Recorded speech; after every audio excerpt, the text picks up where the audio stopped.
Something like this changes some people's lives. It really does. It completely turns your life around. I did 3 deployments. I did 2 to Iraq and 1 to Afghanistan.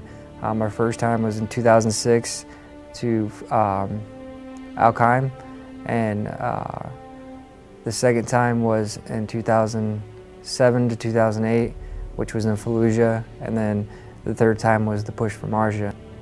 My first tour, I was hit by 2 IEDs. I had a buddy die. My second tour wasn't too bad. I got hit by a couple IEDs.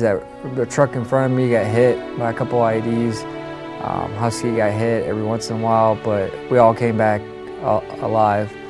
And then my third tour, one of our friends, Corporal Turbet, had died. He was actually the first Marine in Marja to die by sniper. A couple months before we were supposed to go home, and I was a gunner for the first Vic, and there was a daisy chained IED, and I got hit twice, within a couple minutes. Both times I was knocked out.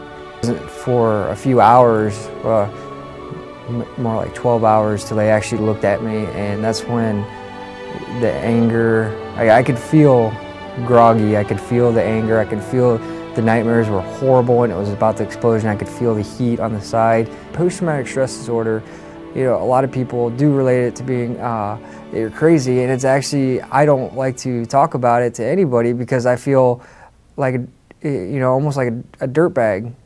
People relate it to, you're weak, you need to suck it up basically and get back in the fight. You're able to move, you can fight. That's how everybody looks at it. Most Marines that have pride in themselves, they will bottle it up. And in fact, for me, the only reason that I seeked out treatment was because of my wife. We were engaged when he got blown up, and I was actually getting really mad at him because he was really mean. He completely changed, and I had no idea why. I didn't know what happened. And then a little bit later, somebody told me that, maybe you kind of want to take it easy on him because something happened, and, then I just felt bad because I was getting mean to him because I didn't understand why he was so short with me, impatient, and didn't want to talk.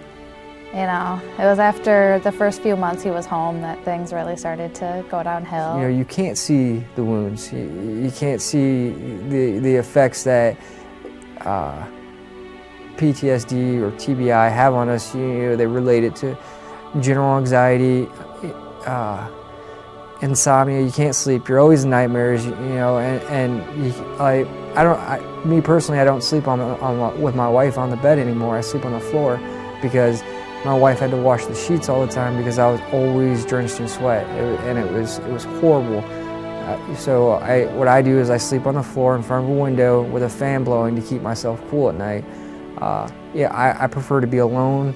I'm very aggravated. I'm very anxious. I don't like the windows open. I don't like to go out, and it's very difficult for my family because it's not normal. So they want the windows open. They want to go out and hang out with friends. They want to go out to dinner, and a lot of times they can't get this. And I haven't spent much time with my kids because I get overwhelmed very easily. I hold my son, he's 3 months old, and my body starts to overheat, and I start to sweat really bad because I'm anxious. For a little over a year or so, I was taking medicine. I still am taking medicine to go to sleep and to stay asleep.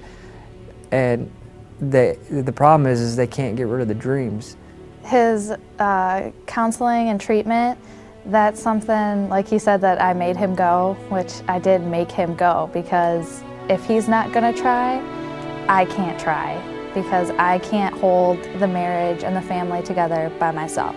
I am gonna eventually have to work, but the problem is I would rather work than go to treatment, because treatment takes away from time to make money to support my family.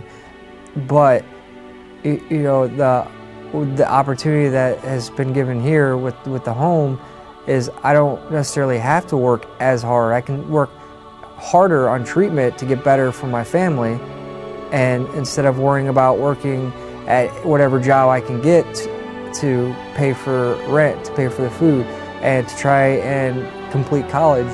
He does care, so he does go to treatment, even if it's not working as fast as he'd like it to or as much as we'd like it to.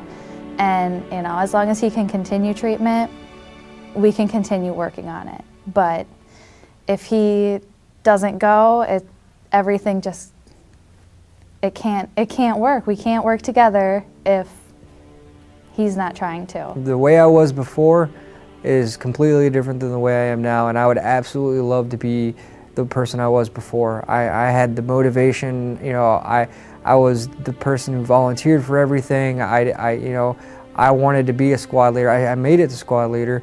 I wanted to go higher in the ranks, but once that blast hits you in the face, it's like hitting a wall, and it stops you. My wife, it's rubbing off on her. She's starting to get nervous about a lot of things, which is horrible. And I don't want to be like that. I want it to all. I want to be happy again. So with the home provided for the family from Homes for Wounded Warrior, I can focus on treatment. I don't have to work as hard at the job. I can go to my treatment, have a part-time job, and know that my family's in a safe place, know that they have a home to sleep at, know that they're gonna have food on the table, and that I'm gonna be able to get better, and I'm gonna have a good life with my family. It's our life that it's helped and changed, and you know, like you asked him, you know, what it was when we first found out about it. The entire stress of the household just, you know, you could feel it. The kids, you know, can feel it because they pick up on all the stress, and they know, even though they're little, and you know, the whole, yeah, they're happy because we can relax.